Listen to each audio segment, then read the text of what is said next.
கவலையை வெற்றி கொள்ள தெரியாதவர்கள் இளமையிலேயே இறந்து விடுகிறார்கள்.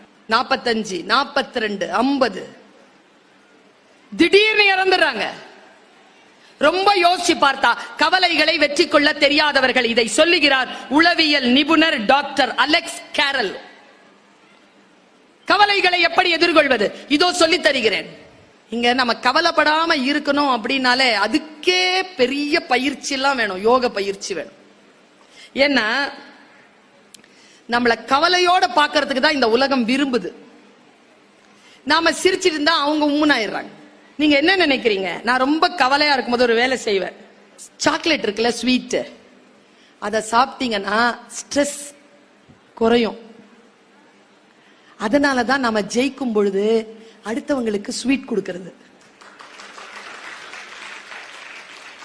நாம ஜெயிச்சுட்டா அடுத்தவன் ஸ்ட்ரெஸ் ஆயிருவான். அதனால ஸ்வீட் கொடுக்கிறோமா? இந்த சகோதரி ஒரு ரகசியத்தை சொல்லி தருகிறேன். வெற்றி பெற்றால் அடுத்தவர்களுக்கு ஸ்வீட் கொடுங்க, தோத்துட்டீங்கன்னா நீங்க சாப்பிடுங்க. நான் சாப்பிட்டுருவேங்க. ரொம்ப சோகமா இருந்தா ஒரு ஸ்வீட்டை வாங்கி வாயில போட்டுருவேன், ஒரு வாழைப்பழமாவது சாப்பிட்டுருவேன் நான் எனர்ஜிக்காக. சத்ருங்க இல்லைன்னா